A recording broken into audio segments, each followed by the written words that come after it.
اللہ اللہ اللہ اللہ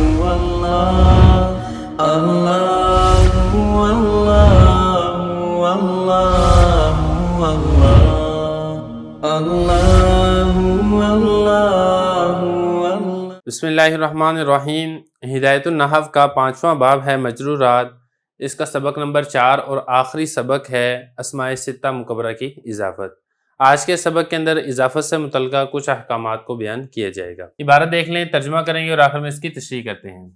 وَإِنْ كَانَ آخِرُ الْإِسْمِ يَاءً مَكْسُورًا مَا قَبْلَهَا أَدْغَمْتَ الْيَاءَ فِي الْيَاءِ وَفَتَحْتَ الْيَاءَ الثَّانِيَةَ لِئَلَّا يَلْتَقِيَ السَّاكِنَانِ تَقُولُ فِي قَاضِي قَاضِيَّةٌ وَإِنْ كَانَ آخِرُهُ وَاوًا مَضْمُومًا مَا قَبْلَهَا قَلَبْتَهَا يَاءً وَعَمِلْتَ كَمَا عَمِلْتَ الْآنَ تَقُولُ جَاءَنِي مُسْلِمِيَّةٌ وَفِي الْأَسْمَاءِ السِّتَّةِ مُضَافَةٌ إِلَى يَاءِ الْمُتَكَلِّمِ تَقُولُ أَخِي أَبِي حَمِي هَنِي وَفِي أَكْثَرَ عِنْدَ الْأَكْثَرِ وَفَمِي عِنْدَ قَوْمٍ وَذُو لَا يُضَافُ إِلَى مُضْمَرٍ أَصْلًا وَقَوْلُ الْقَائِلِ شعر إِنَّمَا يَعْرِفُ ذَا الْفَضْلِ مِنَ النَّاسِ ذَوُوهُ شَاذٌ وَإِذَا قَطَعْتَ هَذِهِ الْأَسْمَاءَ عَنِ الْإِضَافَةِ قُلْتَ أَخٌ أَبٌ وَحَمٌ وَهَنٌ وَفَمٌ وَذُو لَا يُقْطَعُ عَنِ الْإِضَافَةِ الْبَتَّةَ هذا كله بتقدير حرف الجر اما ما يذكر فيه حرف الجر لفظا فسياتيك في القسم الثالث ان شاء الله تعالی۔ عبارت ہوگی، اس کا ترجمہ دیکھ لیں پھر اس کی تشریح کرتے ہیں۔ اور اگر اسم کے آخر میں یا ہو جس کا ماقبل مکسور ہو تو یا کو یا میں ادغام کر دیں گے اور دوسری یا کو فتح دے دیں گے تاکہ التقاء ساکنین نہ ہو۔ تو کہے گا قاضی میں قاضیہ، اور اگر اس کے آخر میں واو مضموم ماقبل ہو تو اس کو یا کے ساتھ تبدیل کر دیں گے اور وہی عمل کرے گا جیسا کہ تو نے ابھی عمل کیا، اور تو کہے گا جاءنی مسلمیہ۔ اور اسماء ستہ مکبرہ میں جو کہ مضاف ہو یا متکلم کی طرف تو اس طریقے سے کہے گا اخی ابی حمی ہنی فی عند اکثر حضرات کے نزدیک، اور فمی ہے ایک قوم کے نزدیک، اور ذو اضافت نہیں ہوتی ضمیر کی طرف بالکل بھی۔ اور کہنے والے کا یہ قول جو کہ شعر میں ہے انما یعرف ذو الفضل من الناس ذووہ، تو یہ شاذ ہے۔ اور جب ان اسماء کو تو کاٹ دے گا اضافت سے تو یہ کہے گا اخن ابن حمن ہنن فمن، اور ذو اضافت سے کبھی بھی ختم نہیں ہوتا، پکی بات ہے۔ یہ سارے کا سارا اس وقت ہے جب حرف جر کو مقدر مانا جائے۔ بہرحال اگر حرف جر کو ذکر کیا جائے لفظی طور پر تو اس کے بارے میں قسم ثالث میں انشاءاللہ تعالی بحث آئے گی۔ عبارت ہوگی ہے، ترجمہ ہو گیا ہے، اب چلتے ہیں اس کی تشریح کی طرف۔ دیکھیں، اضافت کے کچھ احکام بیان کیے جا رہے ہیں۔ 2 صورتیں آپ پہلے پڑھ چکے ہیں پچھلے سبق میں۔ آج کے سبق کے اندر اگلی صورت یہ بتائی ہے کہ اگر اسم کے آخر میں یا ماقبل مکسور ہو تو یا کو یا میں ادغام کر دیں گے اور دوسری یا کو فتح دے دیں گے تاکہ التقاء ساکنین لازم نہ آئے۔ مثال کے طور پہ اب لفظ ہم دیکھ لیتے ہیں۔ لفظ ہے قاضی۔ اب یہ دیکھیں، اس کے آخر میں یا ہے، یا ماقبل مکسور ہے، اور آپ اس کے بعد دوسری یا متکلم کی لے آتے ہیں جس کی طرف آپ اس کی اضافت کرتے ہیں۔ اب یہاں پر دیکھیں، آپ کرنا یہ ہے کہ دونوں یا کا ادغام کر دیں گے۔ اگر دونوں یا کا ادغام نہ کریں تو پھر اس صورت میں التقاء ساکنین لازم آ جائے گا۔ التقاء ساکنین کا قانون آپ پڑھ چکے ہیں، جب 2 ساکن اکٹھے ہو جائیں اور پہلا ساکن مدہ ہو تو پھر اس کو حذف کر دیا جاتا ہے۔ اب یہاں پہ دیکھیں، یا متکلم کی یہ بھی ساکن ہے اور اس سے پہلے والی جو قاضی کی اصل یا ہے یہ بھی ساکن ہے، اور یہاں پر یہ ساکن اور یہ پہلا ساکن مدہ اس لیے کیونکہ یا ساکن ماقبل مکسور ہے، تو التقاء ساکنین کی وجہ سے اس کو حذف کر دینا چاہیے تھا۔ تو التقاء ساکنین سے بچانے کے لیے دونوں یا کا آپس میں ادغام کر دیں گے، اور جو دوسری یا ہے یہ والی یا متکلم کی اس کو فتح دے دیں گے، اور پھر آپ اس کو اس طرح پڑھیں گے، قاضی ہے، جب آپ اس کی اضافت کر دیں گے تو آپ اس کو پڑھیں گے قاضیہ۔ اور اگر بالفرض آخر میں یا نہیں ہے بلکہ واو ماقبل مضموم ہے تو پھر کیا کیا جائے گا، اس کی مثال بھی دیکھ لیتے ہیں۔ یہ فرمایا بَإِنْ كَانَ آخِرُ، اور اگر اسم کے آخر میں واون مضموم ما قبلہا، واو ماقبل مضموم ہو، قلبتہا یان، تو آپ اس کو یا کے ساتھ تبدیل کریں گے اور پھر اس کے اندر وہی عمل کریں گے جو آپ نے ابھی عمل کیا ہے۔ مثال دیکھ لیں اس کی، جیسا کہ مسلمون۔ اب یہ مسلمون کا لفظ ہے، جب آپ اس کو یا متکلم کی طرف اضافت کریں گے اور آپ کو معلوم ہے کہ جب جمع کی اضافت ہوتی ہے تو نون جمع گر جاتا ہے، تو یہ لفظ بنے گا مسلمویہ، نون تو گر گیا اضافت کی وجہ سے۔ اب یہاں پر دیکھیں، آخر میں یا نہیں ہے بلکہ واو ساکن ماقبل مضموم ہے، تو یہ کیا کہتے ہیں، اگر آخر میں واو ماقبل مضموم ہو تو اس واو کو آپ یا کے ساتھ تبدیل کریں گے۔ تو یہ جو واو ہے، اس واو کو آپ نے یا کے ساتھ تبدیل کر دیا تو یہ بن جائے گا،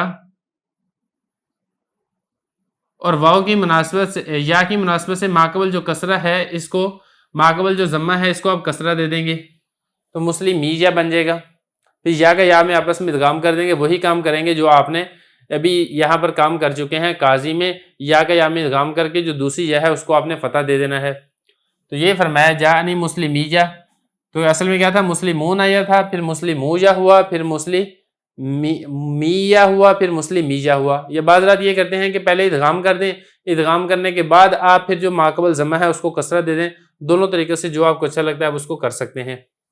اب آگے فرما رہے ہیں وفی الاسماء الستۃ مضافۃ الی یا المتکلم. اسماء ستہ مکبرہ میں اگر اس کی اضافت ہو یا متکلم کی طرف تو پھر اس کو کیسے پڑھا جائے گا؟ اب ستہ مکبرہ والے اسماء کون سے ہیں؟ اخن, ابن, ہمن, ہنن اور فمن اور ذو مالن. یہ اسماء ستہ مکبرہ ہیں جیسے کہ آپ پیچھے پڑھ چکے ہیں.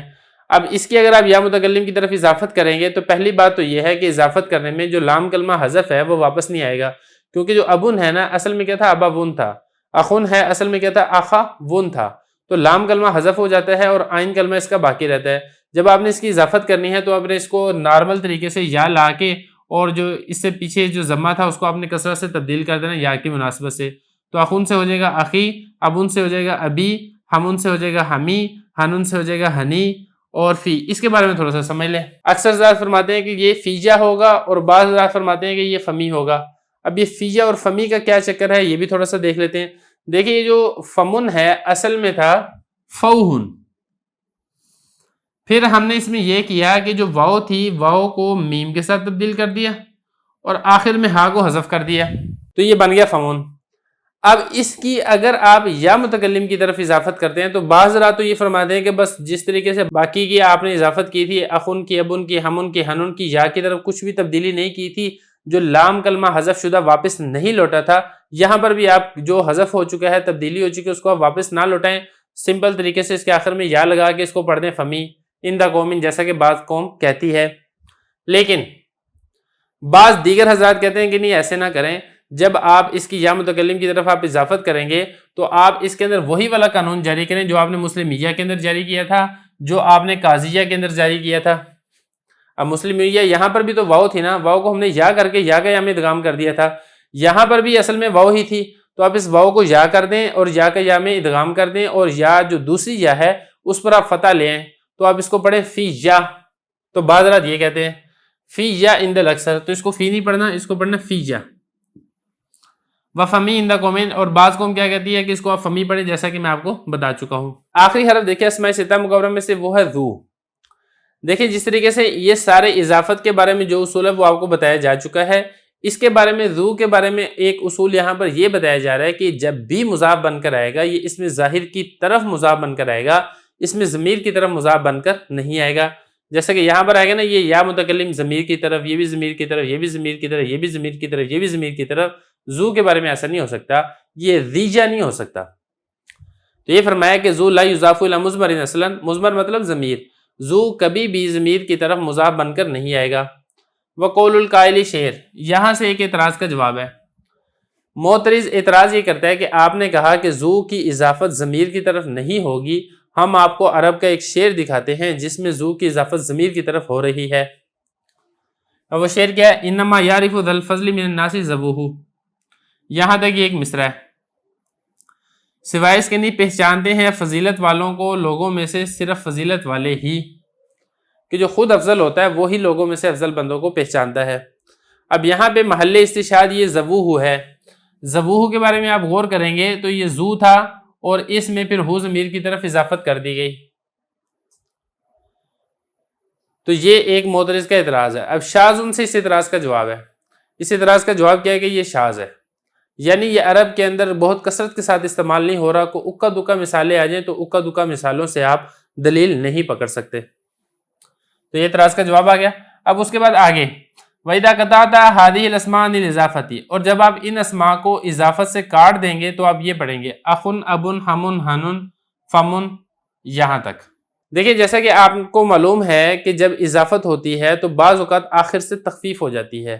اب یہ جو اسماء ستہ مکبرہ ہیں جیسا کہ میں نے آپ کو پہلے بتایا تھا کہ اخن اصل میں اخون تھا, ابن اصل میں اباون تھا, ہمن اصل میں ہماون تھا, تو یہاں پہ آخر میں لام کلمہ حذف ہو چکا ہے. بتانا یہ چاہتے ہیں کہ یہاں پر جو لام کلمہ حذف ہوا ہے یہ اضافت کی وجہ سے حذف نہیں ہوا.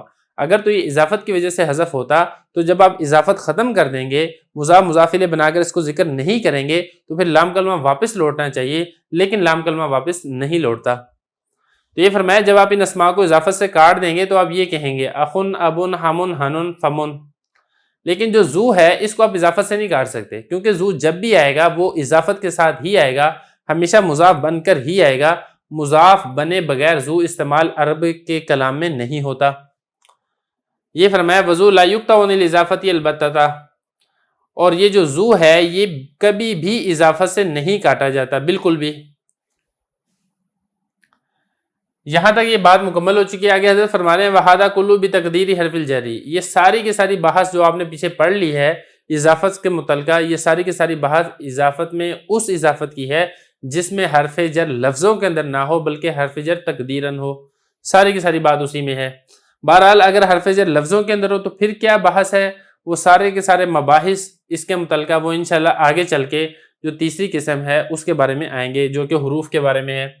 یہ فرمایا ھذا کلہ بتقدیر حرف الجر. یہ پیچھے آپ جتنی تفصیل پڑھ دی ہے کہ اضافت لفظی، اضافت معنوی، اور پھر اس طریقے سے آپ نے مضاف کے اندر کیا تبدیلیاں کرنی ہے، مضاف الیہ میں آپ نے کیا تبدیلیاں کرنی ہے، یہاں پہ جو آپ نے تفصیل پڑھ لی ہے کہاں پہ ساکن کرنا ہے، کہاں پر ادغام کرنا ہے، یہ سارے کے سارے ہم بتا رہے ہیں. ھذا کلہ، یہ ساری کے ساری تفصیل بتقدیر حرف الجر، یہ اس صورت میں ہے جب حرف جر مقدر ہو، حرف جر لفظوں کے اندر نہ ہو. اما ما یذکر فی حرف الجر لفظا، بہرحال وہ صورتیں جس میں حرف جر لفظوں کے اندر موجود ہو اس کے بارے میں کیا بحث ہے، وہ فرما رہے ہیں فسیاتی کا فی القسم الثالث انشاءاللہ تعالی. جو تیسری قسم حروف کے بارے میں ہے انشاءاللہ تعالی اس کے بارے میں پھر ساری حرف جر کے بارے میں بھی تفصیل سے ذکر کیا جائے گا. اسی کے ساتھ یہ جو ہمارا باب ہے یہ مکمل ہو گیا ہے.